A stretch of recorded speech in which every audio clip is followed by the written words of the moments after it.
bagong palala. Isang mapagpalayang umaga Pilipinas, Diyos marhay na aldaw Bicolandia. Welcome po sa isa na namang umatikabo, makabuluhan at mahalagang talakayan sa pagsasaka. Ang ating kaugnay School on the Air on Organic Agriculture dito sa probinsya ng Camarines Norte, the gateway to Bicolandia. Atid po sa inyo ng Department of Agriculture, Agricultural Training Institute or ATI Bicol, sa pakikipagtulungan natin sa Camarines Norte, Provincial Local Government Unit at Provincial Agriculture Office at sa mga lokal na pamahalaan ng 12 munisipyo dito po sa lalawigan ng Camarines Norte. Ito po ang inyong lingkod, si Kuya Mike. At syempre tayo po ay napapakinggan sa impila ng radyo dito sa Camarines Norte, DWEN 100.5 Cool Radio. Tuwing Biyernes sa ganap na alas 10 hanggang alas 11 ng umaga at tuwing Sabado at Linggo sa ganap na alas 9 hanggang alas 10 ng umaga. Isang oras po tayo magsasama-sama sa araw ng Biyernes, Sabado at Linggo sa loob po ng 3 buwan. At syempre, doon tayo ay sabay-sabay na matututo sa pamamaraang organiko. Gandang umaga po sa ating 500 farmer enrollees na nanggaling sa 12 munisipyo dito po sa lalawigan ng Camarines Norte. Magandang umaga sa bayan ng Basot, ng Kapalongga, Daet, Jose Panganiban, Labo, Mercedes, Paracale, San Lorenzo, San Vicente, Santa Elena, Talisay at Vinces. Ngayon pa lang po ay kami taus-puso na nagpapasalamat sa inyong pagsuporta at pagpapahalaga sa mga adikain ng kagawaran ng pagsasaka. Tayo din po ay nasusubaybayan via YouTube. Just follow us on our official account, ATI Bicol, #Sarabay Channel. At FB page ng ATI Bicol at FB page din ng DWEN 100.5 FM Cool Radio bilang ating partner radio station dito sa probinsya ng Camarines Norte. Ngayong araw po ay makakasama nating umuli upang talakayin ang paksang Applying Safety Measures in Farm Operations, ang may-ari ng Joros Integrated Farm, isang SPA ng ATI at Farm School ng TESDA. Nakasama po siya natin kahapon mula sa Ligao City, Albay, Sir Joe Jose Obligacion. Magandang umaga po, Sir Joe. Okay, so magandang araw po sa lahat ng ating mga taga-subaybay. Narito po tayo ngayon sa ating ATI School on Air on Organic Agriculture sa probinsya ng Camarines Norte. Yan po. Ang ating pong topic sa araw na ito ay Applying Safety Measures in Farm Operations. So, bakit kailangan ng safety measures sa operation ng farm? Tayo po na sa mga susunod na araw, bago po tayo sumabak doon sa ating proper organic agriculture production training, kailangan malaman muna natin yung mga basic o preparasyon para safety or maging ligtas yung ating pagpa-farming. Baka mamaya, sumabak lang tayo sa farming nang walang idea, sa halip na mapabuti tayo, aksidente pa po yung ating nakuha. Ano po? So makikita nyo doon sa ating title na Applying Safety Measures, maraming mga signages na nakikita doon sa mga farm. Nakita nyo po yan. Sabi dyan, sa itong example dito, organic farm, please do not spray. Pero, in reality po, pwedeng mag-spray. Do not spray with chemicals, harmful. Yung organic concoctions, yung sariling ginawa mong spray, mga fertilizer at saka mga extracts, pwedeng i-spray po yon. So, medyo titingnan natin sa susunod na mga slides. Ano po? So, next slide po tayo. Ayan. So, ang tanong po dito, why farm safety? Bakit daw? Yan. karamihan po kasi, katulad nung nag-pandemic po, all of a sudden, maraming naging farmer. Instant. Tingnan natin yung magbalik tanaw ho muna tayo doon sa pandemya. Bago mag-pandemya, yung farming, parang hindi kilala eh. Kasi busy yung tao sa iba't ibang gawain. Pero nung nagkaroon ng lockdown, napilitan po yung mga tao na mag-farming. Saan sila nag-farming? Sa mga likod ng bahay nila. Kahit sa bote ho. Sa lahat ng pwedeng pagtaniman. Kahit mga lumang damit, pinagtaniman. So, doon natin nakita yung importansya ng farming. Yung farming na ginagawa ng mga taong yon sa kanilang bahay, na nakakontain sila, hindi sila makalabas, partly po organic na yon. Bakit? Kasi po, hindi sila makalabas. Wala silang pambili ng chemical. So, they rely on the availability of what material ang nandun sa kanila. And, nagre-research po sila. Nagre-research sila ng mga bagay-bagay para makapagpatubo. In return, successful naman. Kita nyo, dumami yung mga nagplantitos at nagplantitas. So, hindi naman natin hinahangad na lumala pa yung pandemic, pero yung ginagawa. Tama po yung desisyon natin na pag-aralan natin itong organic agriculture. Ayan po, no? So, bakit daw farm safety? Okay? Farm-related accidents are preventable if proper safety procedures are used by all workers at all time. So, yun daw pong mga aksidente o sakuna ay maiiwasan. Okay? Kung alam nung bawat farmer o nung gumagawa sa farm yung mga dapat gawin. Yun ang purpose ng ating Madali ho kasing farming, magtanim ka lang, kuha ka ng buto, ilagay mo doon sa paso, okay na siya. Pero gusto nating yung output natin magiging positibo at makabuluhan. Hindi lang basta nagtanim ka. At least pag dumating ang araw, nag-decide ka na you push through with farming, medyo lamang ka na po doon sa iba. So, yan po, ha? So, ito po. Ano po ba, ito, pinakasimple. Ano po ba yung mga common farm hazards? Okay, ang sabi dito, every farm is different, but hazards common to farms includes, number 1, ito po. Yan. Animals. So, animals, ano ba ang na-inflict ng animals? Injuries inflicted by animals can include bites, yan, nakagat ka ng hayop, or kicks, crushing, ramming. Yung ramming po, yung sinuwag ka. Yun, ako, naranasan ko po yan eh. Doon sa farm namin, medyo slopey siya, pababa. Nakatalikod ako, niram ako ng tupa ng sheep. So, eventually, nag-rolling talaga ako. Yan. Tramping, transmission of certain infectious disease such as rabies, yan, salmonella, ringworm, leptospirosis, yung mga ihi ng daga. So, mga common hazards po ito na dapat nating aware tayo na pwedeng mangyari.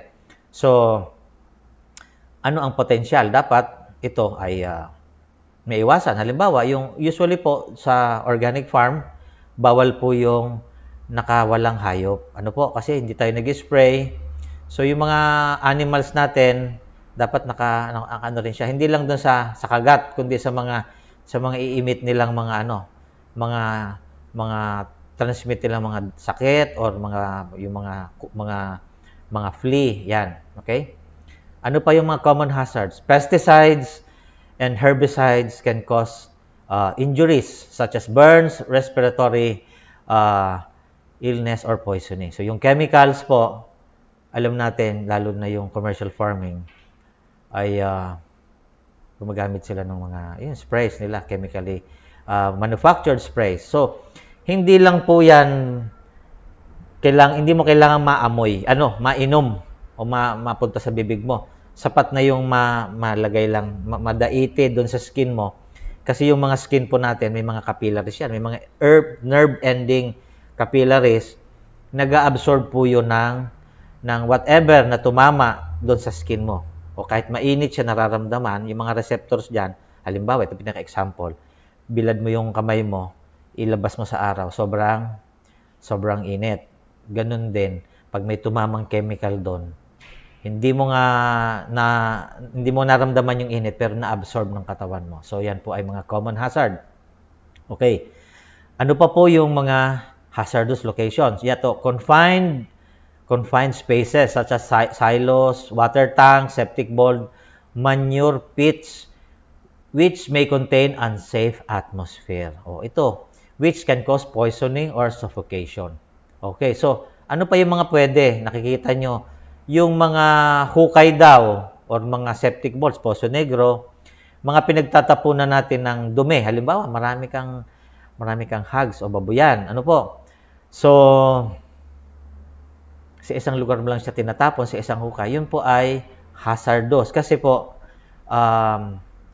it emits methane gas. Ano po? Bibigyan ko yun ng example, yung septic vault, yung Poso Negro. Huwag kayong magbiro. Ano po? Nakakita na ho ba kayo ng sumabog yung ilalim ng lupa? Sumabog, no? May mga news niyan eh. Meron kasing nagtapo ng sigarilyo, upos na sigarilyo, sumute dun sa butas ng Poso Negro, septic vault. Pagpasok niya doon, sumabog ho siya, aksidente. Kita nyo yung mga kotse, nagbaliktaran kasi nasa garahe yung septic vault ng building. Anong ibig sabihin? Harmful po yung ano doon. Actually po, yung explain ko pa rin further, halimbawa yung dumi ng baboy, inipon mo doon sa isang tangke, nakaka-harness po tayo ng tinatawag na biogas. Yung pangluto, yun. Pag nilagyan mo siya ng pipe, meron siyang valve, pwede nyo gawin yung kapalit ng inyong LPG. Hazardous po yun. So, yan ang mga common hazards na nasa ating farm. Aside from doon, ano pa po ba? So, ito. Common hazards. Ito. Electricity. Yan. Dangers includes faulty switches, cords, machinery, or overhead power lines. Maring na-overlook natin ito, pero dun sa mga farm natin, siguro inisip nyo, sa farm lang naman gamitan ko na nitong mga kawad na ito, mga lumang kawad, or pinagdugtong-dugtong lang. So, yun po yung delikado. And, dun po sa mga areas na dinadaanan ng machines, like yung traktora or anything, ay dapat free siya sa mga hazard, electrical hazard. Kasi po, halimbawa, dadaan yung traktora mo or yung any equipment doon, tapos sumabit doon, potential po makuryente yung may dala nun, magkakaroon ng aksidente. Ano po? So, dapat ay maging maingat sa instalasyon. Paplanuhin natin sa ating mga farm, saan natin padadaanin yung electricals. Ano po? Sa experience ko, doon sa aking dalawang farmer, nakuryente ho sila. Yung isa, dumaan doon nasa labas ng farm, lumabas siya, tumama yung kamay niya, yung dala-dala niyang tubo, tumama sa transmission line na may balat, nawala ng balat, nakuryente siya.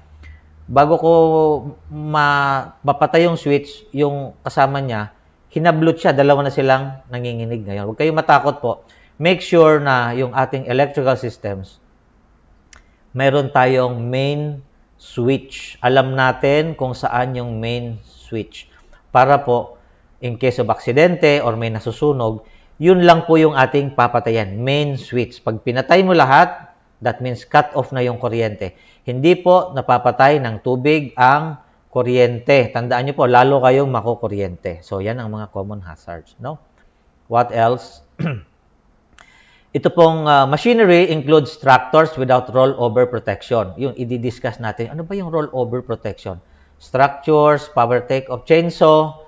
Yung mga machineries pong yan, pag hindi maalam yung gumagamit. Halimbawa, may naglakas loob lang na gumamit, pero first time na gumamit sila, ang tendency nun, it is either masira yung equipment mo or siya mismo yung masira. So, kailangan aware tayo po doon. Yung educate natin yung mga gagamit or kailangan specialize. Alam niya yung gamitin. Noise pollution o common hazard. Halimbawa, maghapon ka doon sa yung mga maiingay na lugar doon sa farm mo. Halimbawa, nasa loob ka ng kulungan ng ng manok. Yun, manok.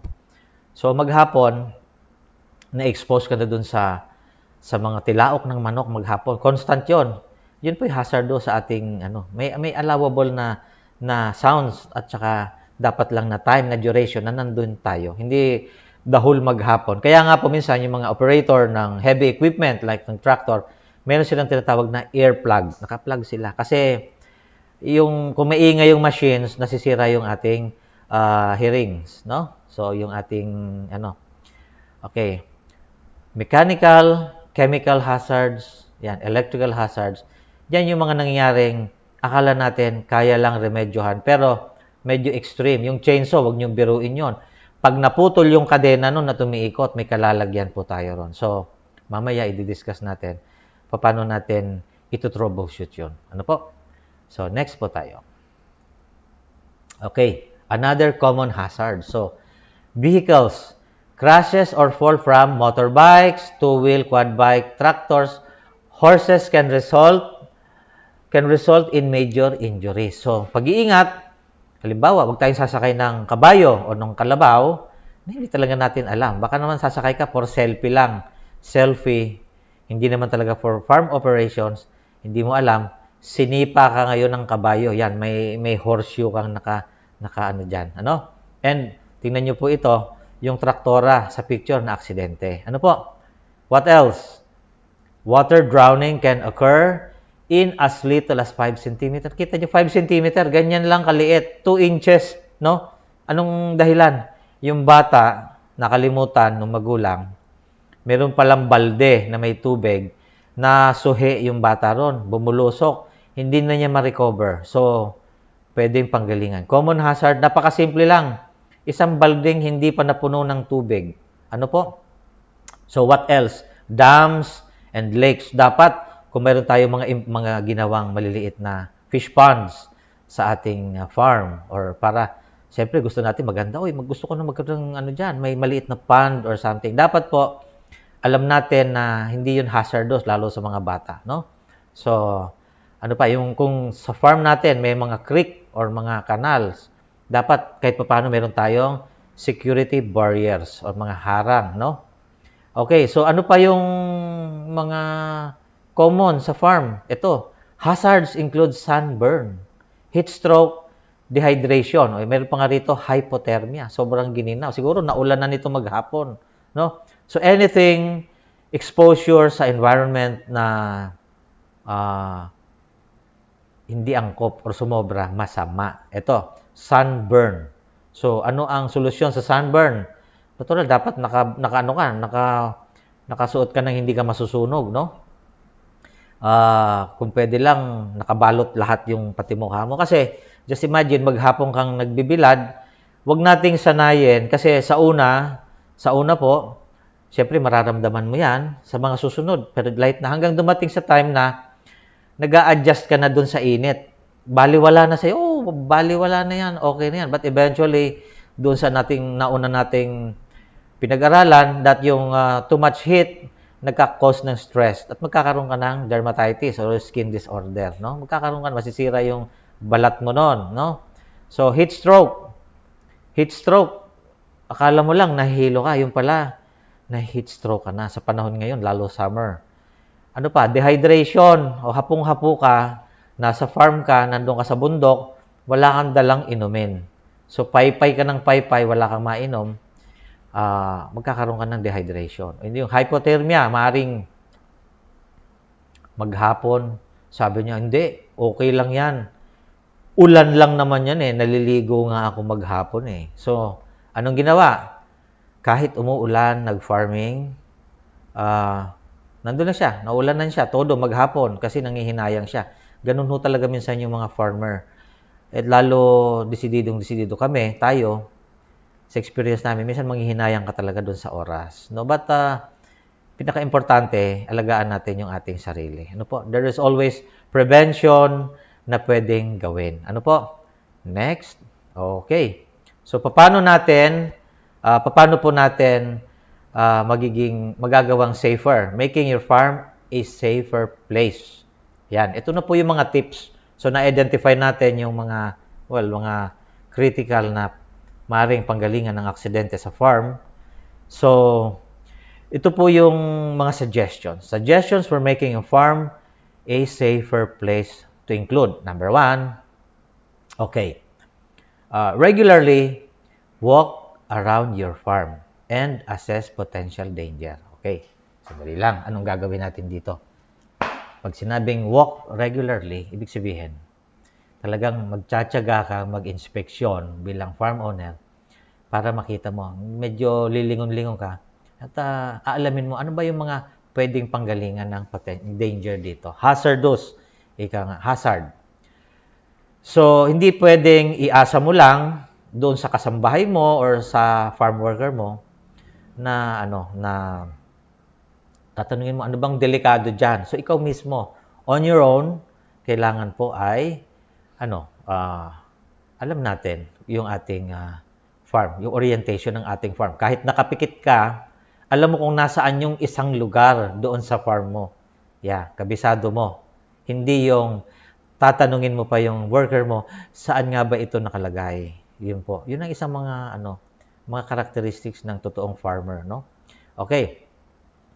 Pag medyo hindi mo ma-address yung problema, halimbawa, ang problema mo, sobra ng daming naimbak na dumi ng baboy, paano ko nagagawin to? Talagang masangsang na or So, sabi dito, consult with farm safety advisors. From local authorities. Sa ating local DA, tanungin natin, yung veterinaryo, o yung sir, ano bang gagawin namin dito? Medyo nag-overproduction na kami ng dumi ng baboy dito sa farm, o yung baka, anong gagawin? So, yun na yun. Pero sa mga darating pong araw, sa trainings na pagdadaanan po ninyo, ay ituturo natin yon. Matotroubleshoot po natin yon. Walang hindi na troubleshoot sa organic agriculture. Okay? So, ito po. Create a safe, contained play area for young children close to the house, away from hazards. Hindi maiwasan yung mga bata po, yung mga kids, talagang gusto nila maglaro. Na-enjoy nila yung farm. Kita nyo sa picture, nagpo-portray silang mga farm operator sila. Di ba? So, para happy yung mga kids, kailangan contained sila. May isang lugar lang silang paglalaruan. Hindi sila pwedeng humalo doon sa sa farm workers para mag-usyoso or whatever, no?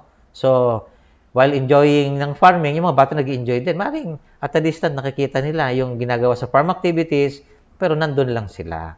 Isa po yun sa mga dapat nating tingnan. Aksidente, iwasan natin ang aksidente, no? So, ano pa? Make sure everyone working on the farm is properly educated on farm risk and trained in first aid. So, yun. Lahat ng nagtatrabaho sa farm, meron kang plans, contingency plans. Pag may mga scenarios or may mga activity events na unexpected, alam ng mga worker mo yung gagawin. Hindi yung nataranta na kaagad. Hinimatay yung isa, nakita nung isang farmer, hinimatay na rin. O dalawa na sila ngayon. So, first aid, importante. And ano yung gagawin natin in case na mayroong mga kaganapan doon sa ating farm, no? Okay, keep all equipment in good repair. So, ibig sabihin lang, we have to maintain properly yung ating equipment. Bago gamitin yung isang makina or isang equipment like yung grass cutter natin, yan. Dapat ay alam natin na na-lubricate ba siya? Tighten ba yung kanyang mga yung mga tornilyo niya? In place ba? Wala bang doon ba sa likod ko wala bang wire na naka-open doon? Baka pag sinampay ko sa braso ko yung grass cutter meron palang wire na balat, no? Yung traktora ko, baka naman wala palang brake. Basta mo sinakyan yung traktora mo. Yung pala nung hapon or the day after, yung gumamit, nawalan pala ng brake, no? So, what else? Ito pa po, yung mga chemicals na hindi dapat kaagad-agad na access ng hindi authorized, kailangan po nakasecure sila sa isang container or lalagyan. Katulad nung nakikita natin, talagang naka-shell. Meron siyang secured confinement yung mga Yung mga containers na yon, yung mga lalagyan natin, no? So, okay. Remove keys to a safe place. Huwag nating iwang nakapasak yung susi doon sa ating mga farm machineries like the tractor. Tingnan nyo mamaya kasi may papakita kami sa inyo na hindi talaga pwede na naiwan yung susi later. Ano po? So, sunod tayo. Okay. So, another way of making your farm a safer place, okay, find ways to improve such as fitting rollover protection. Yun, nabanggit po natin yung kanina, rollover protection. Nakita nyo po yung traktora sa taas. Yung parang arco na ganon, na bakal. Ang tawag po niyan, rollover protection. Yan. And seatbelt. Yan, nakita nyo. In the event po kasi na bumaliktad yung traktora, hindi ka maipit. Totally ma-safe yung parte mo rito kasi tutukod yung tinatawag na rollover. Kahit nakatagilid siya, hindi siya kaagad-agad gaganon kasi may tumukod. Ano po? Okay. Ano pa? Okay. Replacing dangerous chemicals with less toxic. Oh, ito na yung pinag-aanuhan natin, pinag-aaralan po natin. Replacing dangerous chemicals. Nakita nyo po yung pesticides na ini-spray sa bandang itaas. Yan. Yun yung kinasanayan o kinagis na natin. No? Pero, nung nag-pandemic, walang available niyang yan. Walang available nung pesticide na yan. Walang mabili. So, saan sila nag-research? Gumawa sila ng mga organic extracts and concoctions. Nagsarili. Which is, yun naman po talaga yung healthy. No? Pampalit doon sa chemical base natin. And, keep a log of injuries and near misses to pinpoint areas for improvement. Ang ibig lang sabihin, magkaroon tayo ng farm record book. Medyo magsanay na ho tayo na nagre-record kasi nung una yung mga farmer, meron silang, kinasanayan nila, magno-note sila doon sa kalendaryo. Tanggap naman ho yun eh.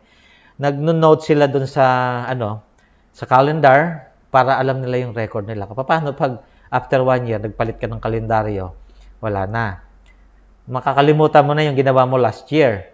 So, mas maganda, meron tayong farm record book. No? Ilalagay mo doon, ano ba yung, hindi lang yung magagandang nangyari sa farm mo.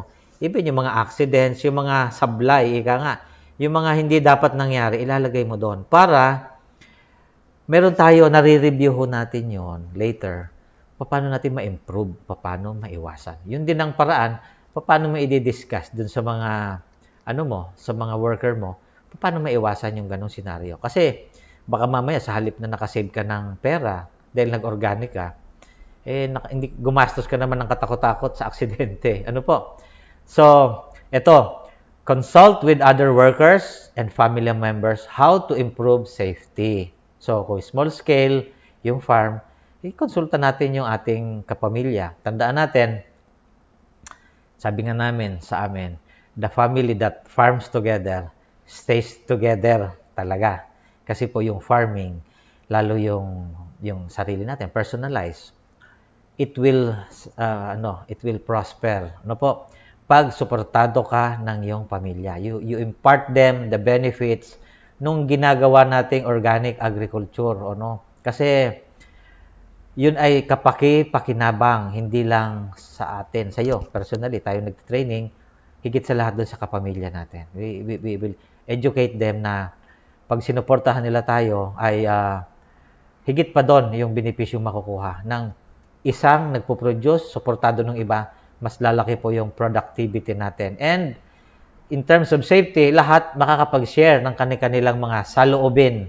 Hindi lang yung farm worker mo, hindi lang nandun siya para magtrabaho on 8 hours or more na ito, gagawin mo, mag-clearing ka lang, yun lang. You have to consult them also. Tatanungin din natin sila. Ano ba yung nakita mong dyan? Mga pwedeng delikado dyan. Baka mamaya, yung pinag-clearingan niya, baluarte pala ng mga ahas yun, di ba? So, kailangan we should consult. Yan, para, sabi nga, mas marami nakakapag-share ng kanilang experiences. Ano po? And then, ito po. Okay, so, ano pa yung mga nakikita natin? So, usually, sa farm, pag nag-operate na tayo, we produce, mga garbages, ano po, mga bagay-bagay na sasabihin natin na basura. Pero tandaan po natin, yung ating agricultural waste, yung mga sobra doon sa ating production, keda mo man siya or whatever, yan po'y nagagawa ng ibang pamamaraan. Katulad nung nasa picture natin, pwede po siyang gawing feeds. So, yung damo, sa mga susunod, makikita niyo po, wala tayong kalaban sa organic farming po.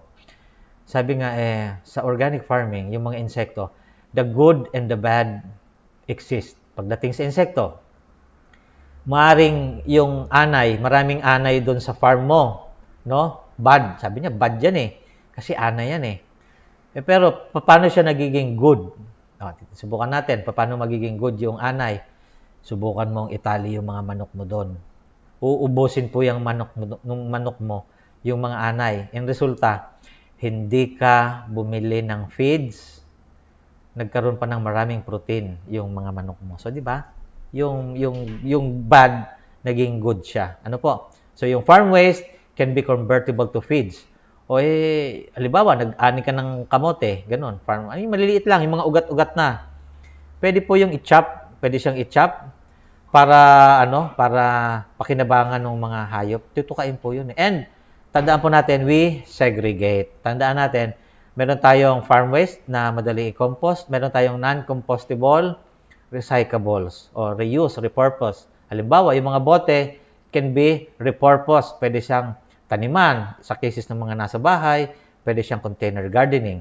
Pero yung talaga mga hindi na pwedeng gamitin, that's for recycling, for disposal, dapat magkakahiwalay din po. So, yun po yung ating mga shared na sana po ay nakinabang kayo doon sa ating na-discuss. Ano po? Kung may mga katanungan po, pwede kayong mag-email or mamaya after ng ating discussion. Ano po? So, sasamahan ko po yan during the pandemic, bukod doon sa mga naunang diniscuss natin. Ito na po yung bago ngayon. True. Farming under new normal. So, ang business resumption, pagbabalik ng negosyo, na pinipilit mo kahit may pandemya, hindi maiwasan na magkakaroon na tayo ng preparasyon doon sa ating farm. Ito po, sinishare lang namin kasi eventually, kami po nag-umpisa lang sa backyard, pero later on, naging full-time farm na po kami. Binibisita na kami ng mga interesado. So, ang sinishare ko po sa inyo, how to adapt na tayo ng farming doon sa new normal natin under this pandemic. Ano po? So, hindi maiwasan, susundin natin yung mga health protocols. So, doon sa farm, doon sa mga gustong mag full-time farming or kahit gusto nyo lang ma-appreciate kasi eventually sa bahay nyo, umpisahan natin sa small scale, sa backyard, pwede tayong maglagay ng mga signages. Number 1, ito po, social distancing signages. Pinaka-importante sa organic farm, ito po, no spitting. Bawal talaga po sa amin sagrado. Bawal dumura. Ugali nung iba, kahit walang dumudura, bawal po yon. No. Kasi po, hindi tayo gumagamit ng chemical. Baka mamaya, yung dura niya, nandun pa yung mikrobyo. Bawal dumura. Number 1 po yon. Damihan nyo yung niyan, yung inyong signages niyan. Sa amin, yon? Mortal sin, yun. Temperature check sa pagpasok. Okay? Yung paghuhugas ng kamay, ugaliin. At palaging naka-face mask. Ano po? So, contact tracing, ito po dun sa mga future na, Halimbawa, kasi ganito po yan eh. Hindi lang tayo nag-organic farming kasi mayroon tayong makakain. Later on po, madidevelop nyo sa kaisipan nyo, mag-elevate ka ng something. Some people will visit you. Halimbawa, mahilig kang mag-post sa Facebook or sa mga social medias.